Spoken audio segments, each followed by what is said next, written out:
Assalamualaikum warahmatullahi wabarakatuh. Nama saya Rifki Fairuz, saya peserta Latsar CPNS BDK Semarang tahun 2021.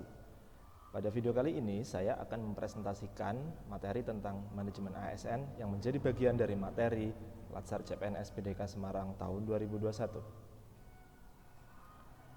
Tentang manajemen ASN, yaitu adalah pengelolaan ASN untuk menghasilkan pegawai ASN yang profesional, memiliki nilai dasar, memiliki etika profesi, bebas dari intervensi politik, serta bersih dari praktik KKN. Sehingga dengan demikian selalu tersedia sumber daya ASN yang unggul dan selaras dengan perkembangan zaman. Kemudian dasar hukum aparatur sipil negara dalam undang-undang dan peraturan pemerintahan. Yang pertama, aparatur sipil negara didasarkan pada Undang-Undang Nomor 5 Tahun 2014 tentang ASN, yang mana profesi bagi PNS dan PPPK yang bekerja pada instansi pemerintah. Juga didasarkan pada Peraturan Pemerintah atau PP Nomor 11 Tahun 2017 tentang manajemen PNS. Selanjutnya tentang kedudukan aparatur sipil negara dalam undang-undang dan peraturan pemerintahan. Yang pertama adalah PNS atau pegawai negeri sipil.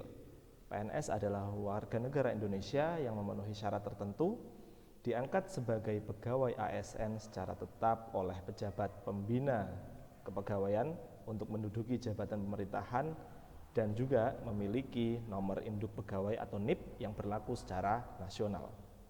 Kemudian yang kedua adalah PPPK.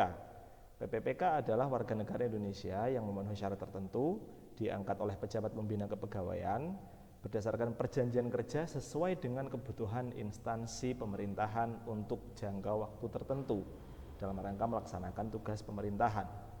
Sehingga ada sedikit perbedaan antara PNS dan PPPK. Namun PNS dan PPPK juga terangkum dalam status sebagai aparatur sipil negara. Selanjutnya, pegawai ASN memiliki tugas-tugas yang mana adalah yang pertama, melaksanakan kebijakan yang dibuat oleh pejabat pembina kepegawaian sesuai dengan ketentuan peraturan perundang-undangan. Yang kedua, memberikan pelayanan publik yang profesional dan berkualitas. Kemudian yang ketiga, mempererat persatuan dan kesatuan negara kesatuan Republik Indonesia. Selanjutnya adalah peran dari pegawai ASN. Di sini pegawai ASN berperan untuk tiga hal, yang mana pertama adalah pelaksanaan kebijakan publik, yang kedua adalah pelayanan publik, yang ketiga adalah perekat dan pemersatu bangsa.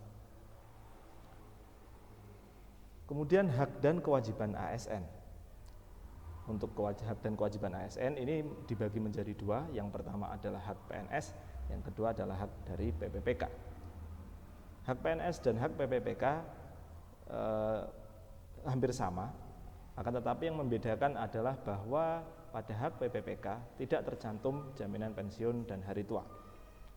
Jadi hak PNS dan hak PPPK kurang lebihnya adalah gaji, tunjangan dan fasilitas, kemudian juga cuti, kemudian perlindungan dan pengembangan kompetensi. Akan tetapi untuk ASN memiliki jaminan pensiun dan hari tua. Kemudian kewajiban dari ASN. Semua pegawai ASN berkewajiban untuk setia dan taat kepada Pancasila, UUD 1945, NKRI, serta pemerintahan yang sah. Kemudian untuk menjaga persatuan dan kesatuan bangsa. ASN juga wajib untuk melaksanakan kebijakan pemerintah. ASN juga wajib untuk menaati ketentuan peraturan dan perundang-undangan, kemudian melaksanakan tugas kedinasan, menunjukkan integritas dan keteladanan, menyimpan rahasia jabatan, kemudian yang terakhir adalah bersedia untuk ditempatkan di seluruh wilayah NKRI atau Negara Kesatuan Republik Indonesia. Jabatan ASN kurang lebihnya ada 4. Yang pertama adalah jabatan administrasi, yang kedua adalah jabatan fungsional, yang ketiga adalah jabatan pimpinan tinggi, yang keempat adalah jabatan ASN tertentu yang mana diisi oleh TNI dan Polri. Untuk yang pertama, jabatan administrasi dibagi menjadi 3 cakupan.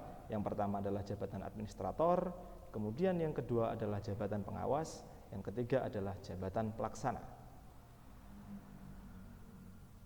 Sedangkan yang kedua adalah jabatan fungsional. Jabatan fungsional ini adalah jabatan fungsional yang memiliki keahlian, yaitu yang pertama ahli utama, ahli madya, ahli muda, dan ahli pertama.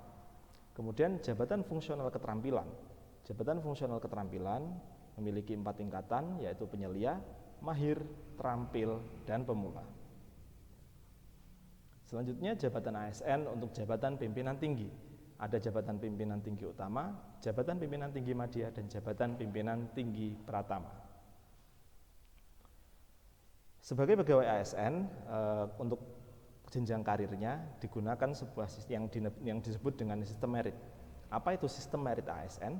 Sistem merit ASN ini adalah kebijakan dan manajemen ASN yang berdasarkan pada yang pertama kualifikasi, kompetensi, dan kinerja secara adil dan wajar, dengan tanpa membedakan latar belakang politik, ras, warna kulit, agama, asal-usul, jenis kelamin, status pernikahan, umur, atau kondisi kecacatan, sehingga peluang untuk berkarir di ASN sangat terbuka dengan menggunakan sistem merit ini. Sementara itu, prinsip dasar dari sistem merit dalam Undang-Undang ASN ada beberapa, yaitu yang pertama seleksi dan promosi yang dilaksanakan secara adil dan kompetitif. Kemudian yang kedua menerapkan prinsip fairness atau keadilan. Yang ketiga, pada aspek penggajian, reward dan punishment itu merupakan berbasis kinerja. Selanjutnya, soal standar integritas dan perilaku untuk kepentingan publik. Dan yang terakhir adalah prinsipnya manajemen SDM yang efektif dan efisien, serta melindungi pegawai dari intervensi politik dan tindakan yang semena-mena. Demikian presentasi saya terkait manajemen ASN. Terima kasih atas waktunya. Kurang lebihnya mohon maaf. Assalamualaikum warahmatullahi wabarakatuh.